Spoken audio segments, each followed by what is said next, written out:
Good evening and welcome to our COVID-19 update. I am Ladi Akiridoluale.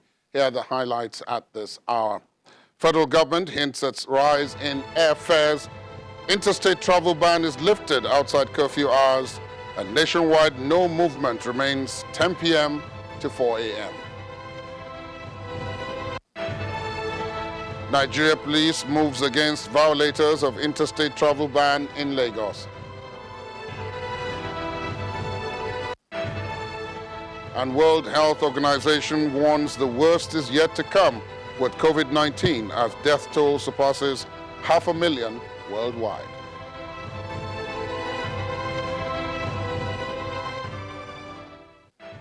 President Muhammadu Buhari has approved the extension of the second phase of the eased lockdown by another 4 weeks, effective tomorrow, Tuesday, the 30th of June, through Monday, July the 27th.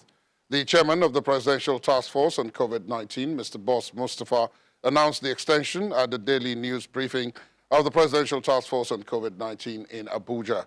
According to him, the extension has some modifications to the ease of lockdown protocols that allows interstate travel outside the curfew hours, which is between 10 p.m. and 4 a.m. daily. The Presidential Task Force submitted its fifth interim report to Mr. President for his consideration. In the report, the PTF specifically reviewed the issues around the general level of compliance with prescribed measures while taking note of the following. 1, implication of the lack of general compliance with measures. 2, the global and domestic developments, especially in the area of rising statistics.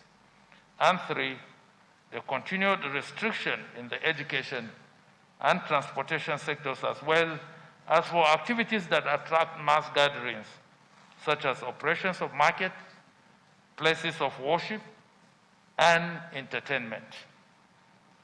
I am pleased to inform you that Mr. President has carefully considered the fifth interim report of the PTF and has accordingly approved that, with the exception of some modifications to be expatiated upon later, the phase 2 of the eased lockdown be extended with another 4 weeks with effect from Tuesday, June 30th, 2020 through midnight of Monday, 27th July, 2020. Specifically, however, the following measures shall either remain in place or come into effect. 1, maintaining the current phase of the national response for another 4 weeks in line with modifications to be expatiated upon by the national coordinator. 2, permission of movement across state borders only outside curfew hours with effect from 1st July 2020. 3, enforcement of laws around non-pharmaceutical intervention by states, in particular, the use of face masks in public places. 4, safe reopening of schools to allow students, only students in graduating classes, resume in person for preparation for examinations. 5, safe reopening of domestic aviation services as soon as practicable. In the meantime, the national coordinator of the Presidential Task Force, Dr. Sania Liu, has expatiated on a few of the modifications, which include some considerations, as you just heard, for the reopening of schools, especially for GSS3 and SS3 students to write their final examinations, the reopening of air services domestically as soon as practicable, among others. I'll now briefly take you through some of the changes in greater detail. Some haven't changed that much. So the curfew, for instance, remains at 10 p.m. to 4 a.m. nationwide. People are allowed to go out for work and to buy necessary food and exercise, as well as continuing to move between local governments, especially in areas that are not high-burden local governments. For personalized services, mechanics, artisans, hair salons, etc., who own their workshops or workstations and can clearly adhere to non-pharmaceutical interventions will be permitted to operate as normal.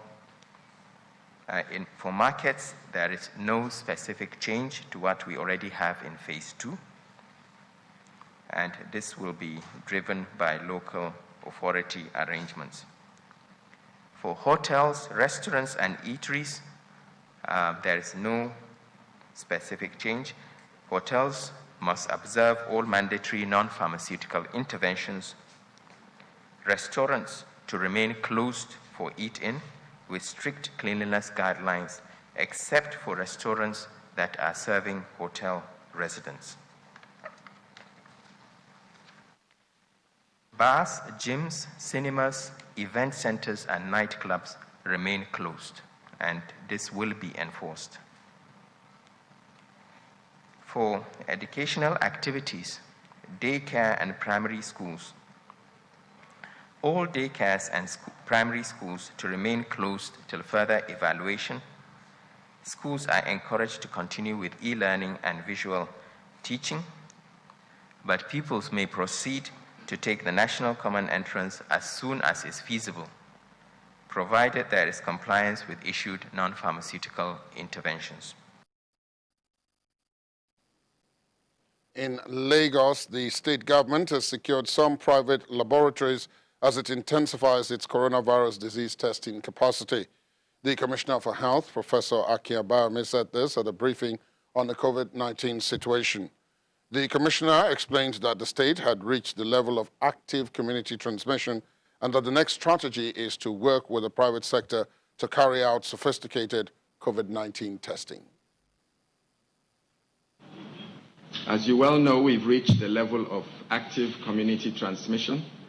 The key strategy for the next policy of the government is twofold: to manage patients that are unwell in our isolation facilities, where we have higher level of care, including intensive care and oxygen therapy, and to manage those that are mild or asymptomatic at home.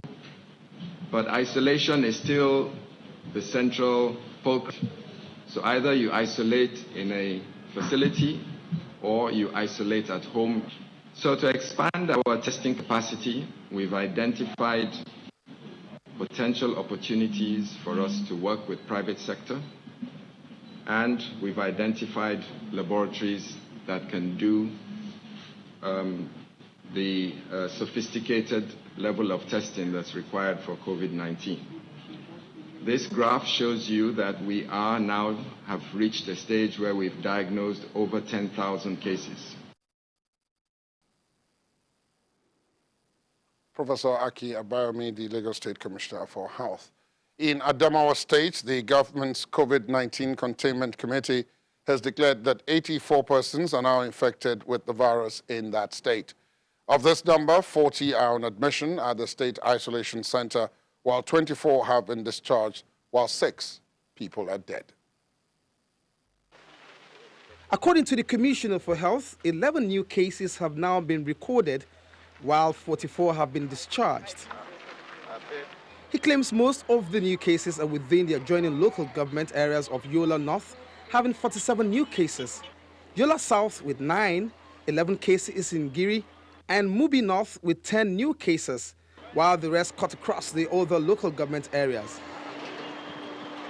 This was made known by the Adamawa State Commissioner for Health, who laments that despite government's effort at curtailing the disease, the state is now witnessing an increase in the number of new cases. As you can see, for a good number of 21 days, we have had 0 cases, but you can see all of a sudden, now we have 40 patients on admission. This is to say that we now have an increase in the number of diagnosed cases, most of them likely to be from community transmission. But the COVID-19 Containment Committee believes the only way of preventing the spread is to observe the laid-down protocols.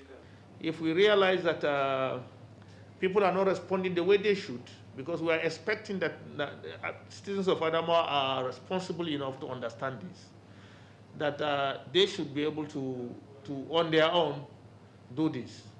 But where they fail to do it, because as a government, we have a responsibility to protect the community, to protect the people, to protect the society against this pandemic, we will be left with no option than perhaps going back to the regrettable position that made us to win the war to the level of having a zero case.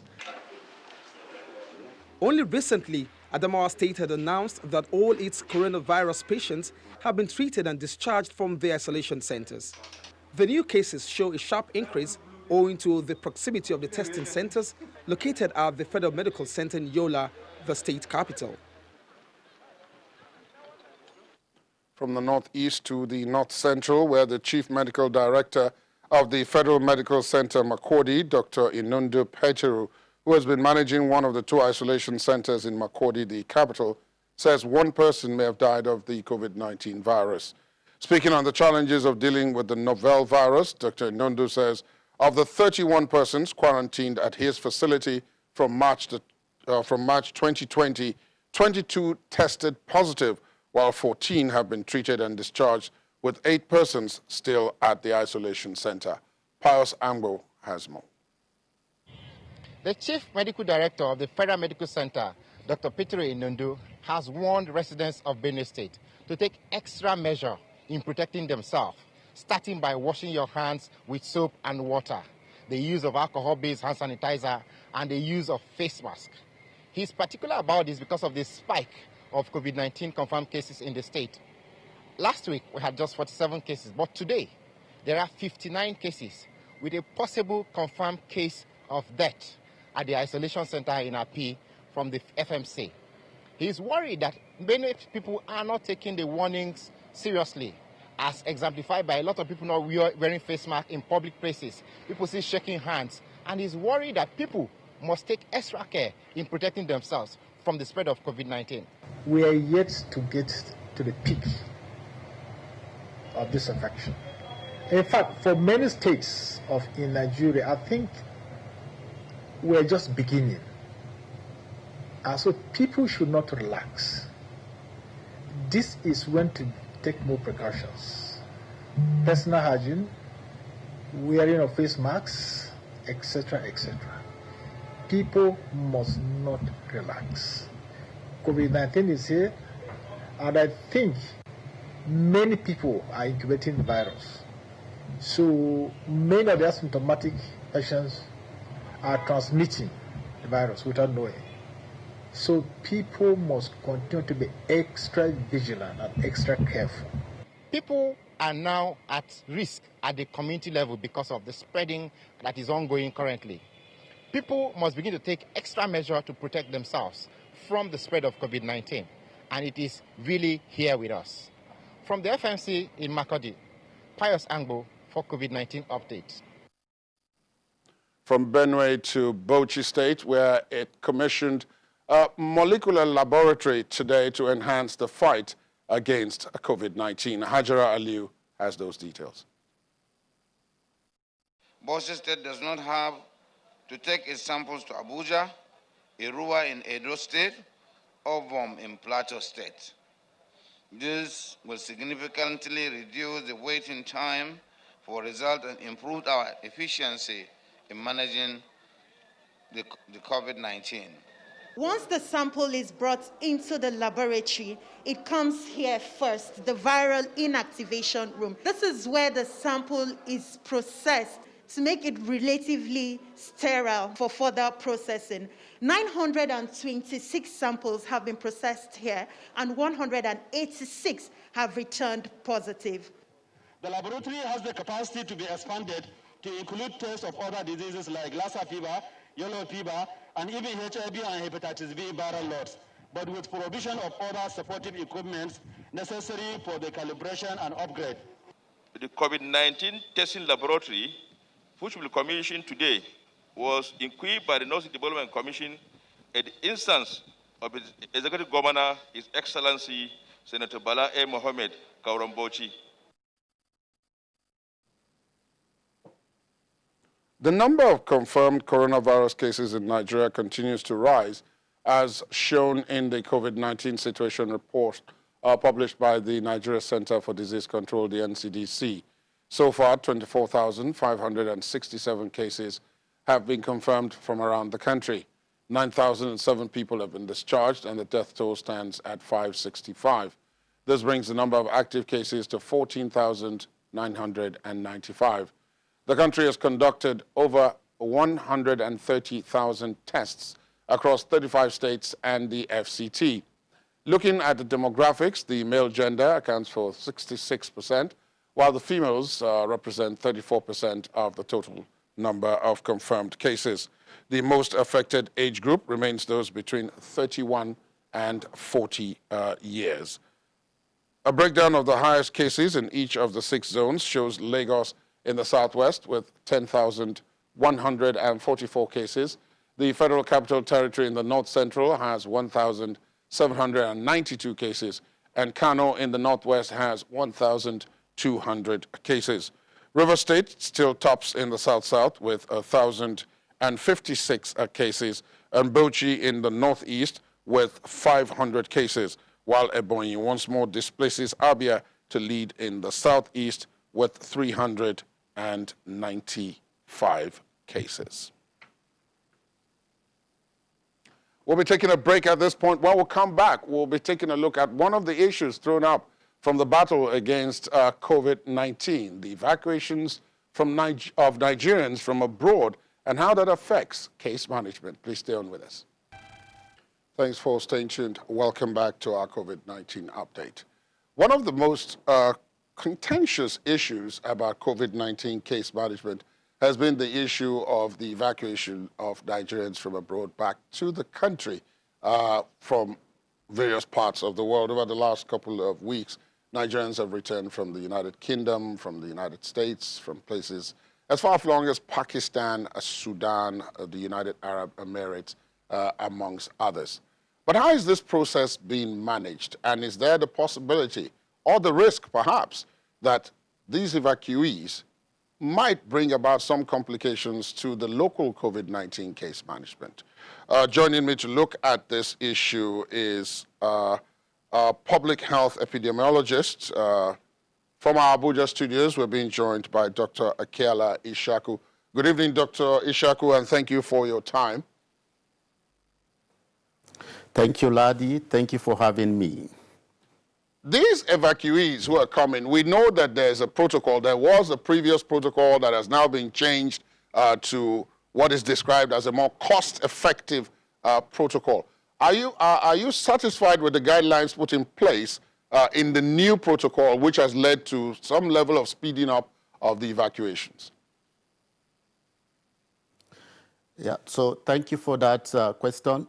Ladi, in all honesty, I am not satisfied with the protocol. This is because a lot of returnees that came from diaspora needed to undergo the standard international prescribed protocols of being quarantined for 14 days or go into self-isolation for 14 days. And within this period of time, we are supposed to have an intermittent testing on them. The fear is this, is that we may begin to have cases of imported new strains of coronavirus into the country. That may spike community transmission again. And so as an individual, I am not too comfortable with that. And I think that it is time for us to return back to the internationally acceptable protocol of 14 days isolation. We must not bring the health economics into this because we need to preserve the health, the well-being, and the prosperity of Nigerians. So, and if we did not adhere to most of these international prescribed protocols, we may begin to have travel restrictions. Ladi, are you aware that it is only 4 countries in Africa that are permitted to travel to Shanghai countries? Nigeria is excluded. And so we need to adhere to certain international protocols so that we can be able to be part of countries that will be permitted to travel to other countries. Let's broaden it a little and take a look at the protocols. What it said is that before any Nigerian who is coming back to the country boards an aircraft headed for Nigeria, a couple of days before that, he undergoes a test. He or she undergoes a test in the country where they're coming from. And if they test negative, that's only when they are allowed to board. If they test positive, they don't allow them board, and they'll be treated in the host, in the country from which they're coming. When they get back here, they are tested again, and pending the release of the results of the test, they are supposed to self-quarantine or self-isolate in two major places, Abuja and Lagos. And if they test positive, then they go into the formal quarantine process. Are you saying that there are loopholes in this process that may allow for some level of compromise, if I understand what you said earlier properly? Absolutely, Ladi. So let me give you a case study, Ladi. I have a friend that just came back from India 3 weeks ago, and he tested negative in the country where he was coming from, which is India. And he transited a lot of countries too. He came to Nigeria, and then he was tested negative. 2 days later, he presented clinical signs and symptoms of COVID-19. We rally around to ask for a sample to be taken. 5 days later, he became positive to COVID-19, and then he's presently at the treatment center. What we are saying is that there are a lot of treatment centers that a lot of patriotic Nigerians have given to the government. We are aware that Catholic Church donated virtually all its hospitals. We are aware that philanthropic Nigerians donated their hotels. We are aware that there are so many, so as it is now, we are not being faced with bed crisis. So what stops us from keeping them? What stops us from quarantining them for the 14 days? If you wanted to test, if you wanted to donate a blood for transfusion, and you approach a lab and present a HIV test, the lab technician or the lab scientist will tell you that I will not honor this test. I have to carry out my own test. So what stops us from also following the international acceptable protocol? The fear is this, that we have not reached the peak of this pandemic. If we allow some level of compromise, even in terms of protocol, then we should be ready for an exponential increase in these cases of COVID-19. So my take is this, that we should follow the international acceptable protocol. Let us have, even if they are tested in the host country and they tested negative, we should be able to see how we can be able to navigate around keeping them for some number of days, because this is a new virus that we are still studying it, and we have not yet understand the pathophysiology of this virus and also the transmission dynamics of this virus. So I wish that the presidential task force would still go back to the old internationally prescribed protocol by the WHO. UK is doing that. South Africa did that. Ghana, our neighboring sister country, did that. So we must be able to adhere strictly to this protocol so that we can key into the future, so that we don't have travel restriction. If we continue with the protocol that we are having now and we begin to have more number of cases, definitely there will be a lot of travel restrictions on Nigerians. Nigerians will not be able to travel to a lot of countries because of the increase in the number of COVID-19. Where you ended off there, the issue of the increase in the number, the chairman of the Presidential Task Force started his briefing this evening by giving timelines to the what he described as the spike in the number of confirmed cases. And when one takes a look at the figures, it is a spike, because if you've conducted 130,000 tests and you have about 24,000 confirmed cases, you are looking at about 1 in 5.5, 1 in 6 of every test that you've done. Of every 6 tests you've done, about 1 person is confirmed. which presupposes that if we do more testing, the numbers will go even higher. Does this surprise you, given now that we are going to ease the lockdown even further by allowing airlines to restart domestically? We're going to allow some level of schools to reopen at the same time, and we are lifting the restriction on interstate travel. Ladi, if as a country we are 60 years old and we are still battling with the reopening of schools, that is a challenge on who we are as a country. I am not surprised by the spike or increase in number of confirmed cases, but I want to go through some of the reports that you gave about Bauchi State. You can see that Bauchi State has taken responsibility to have a testing center.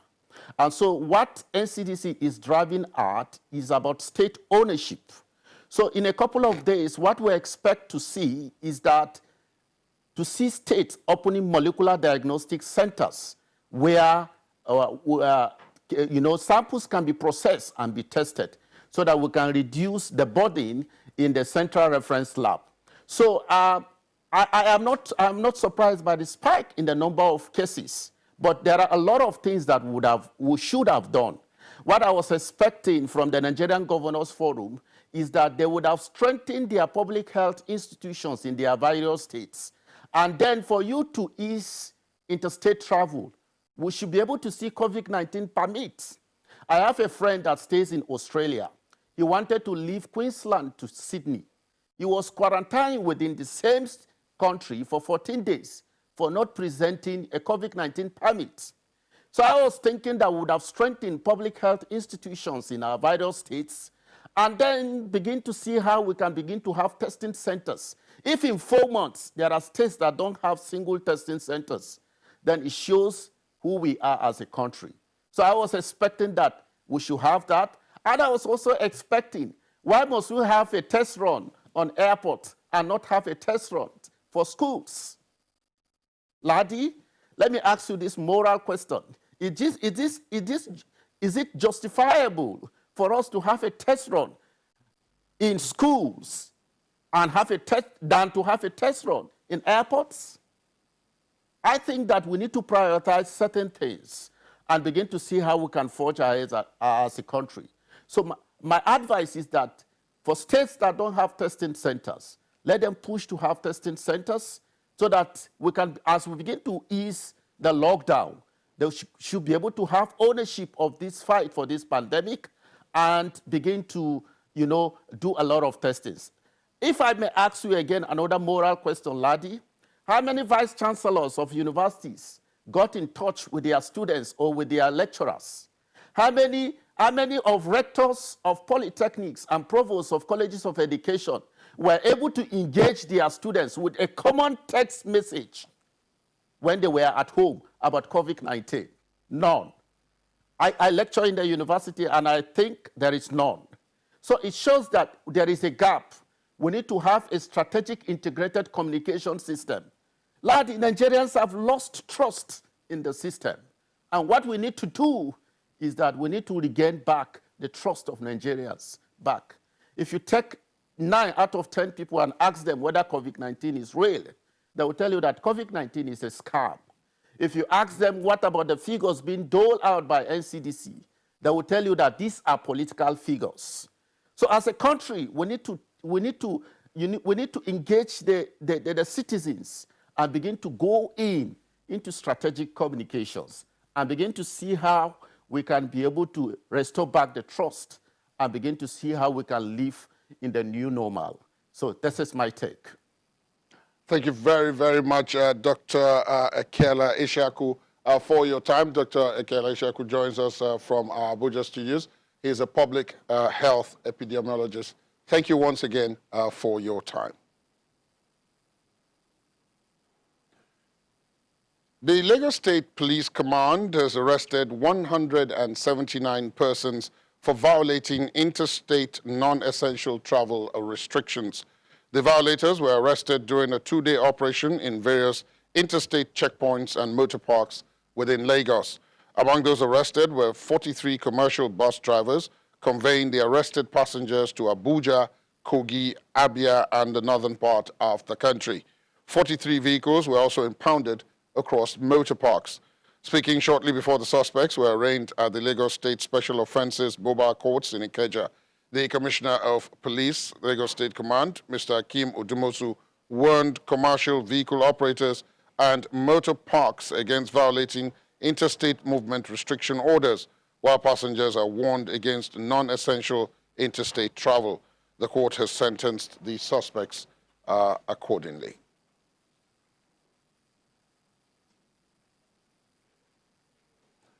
In Bayelsa State, the strategies to curb community transfer of the coronavirus has begun producing results, as the state recorded only one COVID-19 positive case today and discharged 56 persons from its isolation center during the weekend.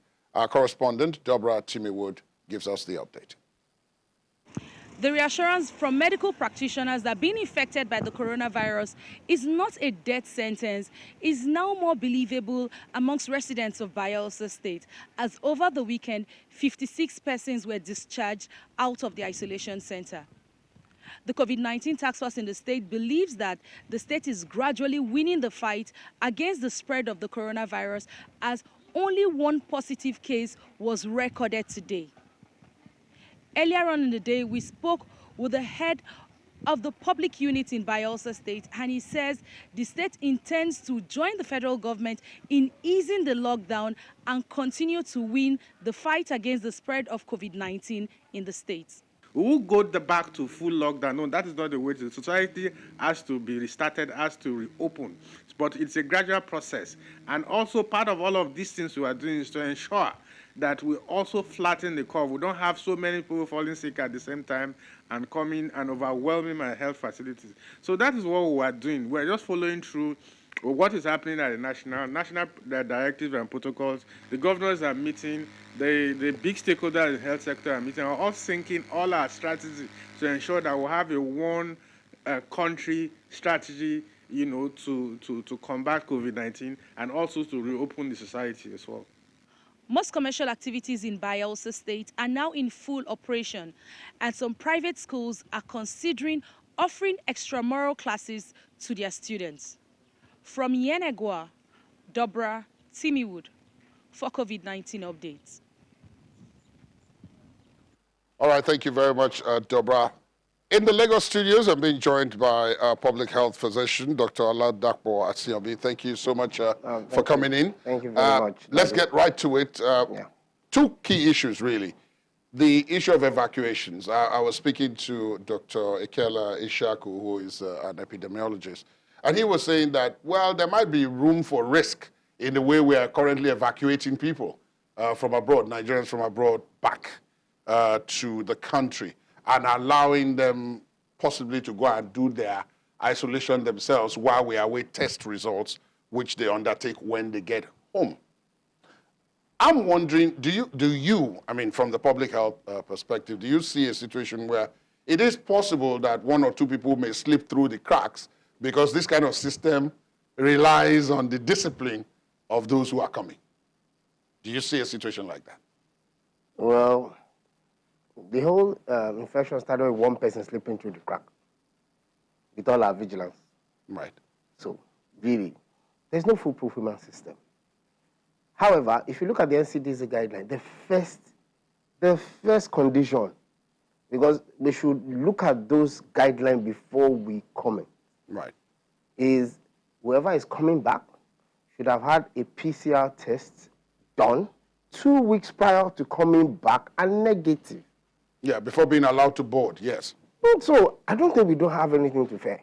If that is the first condition, so meaning you won't even board if it is less than 2 weeks. Assuming I did the test and it is 13 days and I was negative, they will say, okay, wait till tomorrow. Which really is to look at the regular time if somebody is negative that will also need to be in self-isolation. So, in that manner, they went wrong. Now, the second 14 days upon getting here, is just to dot the I's and cross the T's. Because knowing us as Nigerians, the moment, somebody came from abroad. Everybody's visiting. No, everybody's running away from that house. But the funny thing is that the country you are coming into is the country that already has community transmission. So let's reverse the case. If somebody was leaving from Nigeria to, let's say somewhere like Singapore. Right. Or countries that have already opened up. dealt with it and opened up. So we are now the country that is actually at risk. To them, on their own epidemiological profile, they are going to put Nigeria as coming from a high-risk country because we have not finished dealing with it. We have community transmission. Right. So we're already on that list for the EU. We have been on that list since the day community transmission was confirmed as being the situation, meaning that most people who get it, you cannot trace where they get it from. That's what community transmission means. So since you cannot trace it, you could have been anywhere. So if you were a health worker, right, the mindset would have, maybe you got it from the hospital. No, you could actually have got it from home or in the community and brought it to the hospital. Yeah, from where you then infected hospital. But the mindset would have normally been, no, you got it from sick patients in the hospital. No, community transmission say you could get it from anywhere. And that's why we're still on the health advisory. Social distancing, self-isolation 14 days, using face masks to control infection at source. So, but remember that first condition, negative 40 days before you even board. So that would have even taken care of it normally. However, to be double sure, we say do your normal 14-day self-isolation using the same guidelines. So if they slip through the crack after they get it, really, we've taken care of it before they boarded anyway, so there's not much trouble. Are you surprised by the numbers? Because there they are on your screen. And the Presidential Task Force earlier today, the chairman in particular, tried to, again, re-emphasize the point by drawing the timelines of how this has gone and how the numbers have spiked more recently with people being a bit freer to move around and so on. Because, as he emphasized, they are not complying. There is substantial non-compliance with it. So if that is the background, are you surprised with these numbers, or are we still doing rather well with these numbers? No, we're not doing rather well. Don't let us pull the curtain or the wool over our own eyes. However, I'm not surprised of the number. It's spiking not because there is more community transmission. It's spiking because we're doing more tests. If we happen to have... Okay, so let me paint a little corridor. Look at India. India has cases over 500,000. Right. They have a population of almost 1 billion, about 1 billion. Right. So, now, Nigeria has a population of like 200 million. So, like, multiply Nigeria's population by 5. Right. Then you get India's population. However, they have 500,000 because of the test they have done. We are on 24,000 because of the test we have not done. Right. So if we could do what India has done... In terms of number of tests? Yes, we will get more. Definitely we'll get more. However, we should still comply. It's not mainly because COVID is out there. Most countries are just opening up because you can't leave yourself locked indoors. Permanently because you think the thief is coming. I mean, you have to go out and prepare for the thief anyway, get security, get dogs. So that's what we're all doing. However, it didn't say we should be careless. So in the face of trying to live carefully, obey those health advices so that those who are really vulnerable to, not to catching it, but to succumbing, mainly which is dying, the elderly, those who have pre-existing conditions, whether you're young or old, if you have a pre-existing condition, you are in big trouble. Whether you are old or young, if you still have a pre-existing, you're in trouble. So because of those ones, we should have a bit of love for our weaker citizens. Let me put it that way. Right. They're weaker not because they're because health-wise. Right. So you see those who are sickle cell, you see those who are hypertensive, those who are diabetic, you see those who have congenital conditions and are ill, you see those who have asthma, because already their lungs are compromised. Now, if you add COVID, that's a big blow. So because of those ones. Those are the only ones that can plead with us, other Nigerians, who will definitely take care of them, to please obey. Yes, we might say that the statistics says is 5% death rate, but for every family it happens to, it's 2,000%. Dr. Asiobi, thank you so much for welcome. your time. Dr. Asiobi is a public health physician, and we thank you. Thank you, Ladi. In an Stay effort to safe. tighten government's grip on the impending surge of COVID-19 cases, and that's talking outside our shores now, President Cyril Ramaphosa is deploying ministers and deputy ministers to every district of the country to support the work of provincial health authorities. The president revealed this today in his weekly newsletter to the nation. Meanwhile, the country will also open more airports as the aviation industry gradually resumes flights. This comes as government is trying to return more South Africans home. South Africa Bureau Chief Betty Dibia has more on this. Along with the COVID-19 induced lockdowns across the world came land and sea border and airspace closures. This meant stranded people stuck elsewhere but home or permanent base. Governments in several countries have facilitated evacuations, and South Africa has been no different. The process of repatriation has not proven to be easy, given the various restrictions implemented not just by ourselves, but by countries across the world. So it wasn't simply a process of, I wish to come home and a flight is available. The airspace had been dramatically affected by the lockdowns that a number of countries have in place.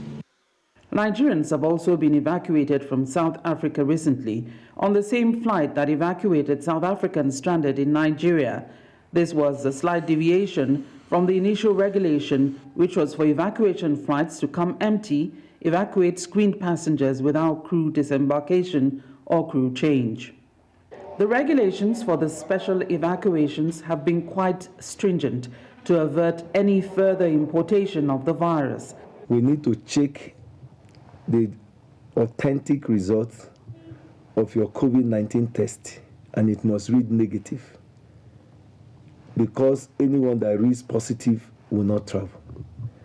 And even then, these tests have to be done a few days before the journey, and no more than 14 days on the day of the journey. This is in line with the revised protocol on COVID-19 by the Presidential Task Force on COVID-19 in Abuja.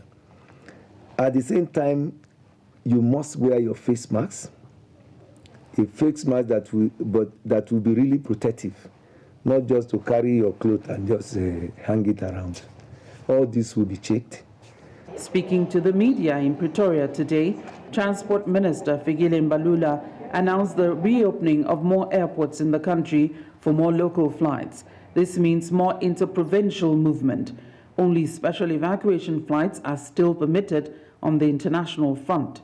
Asked if this would not promote more interprovincial spread of the virus, especially given the recent surge in newly confirmed cases, he insisted that stringent anti-COVID measures are still in place on all forms of transport, even as government opens up the economy further.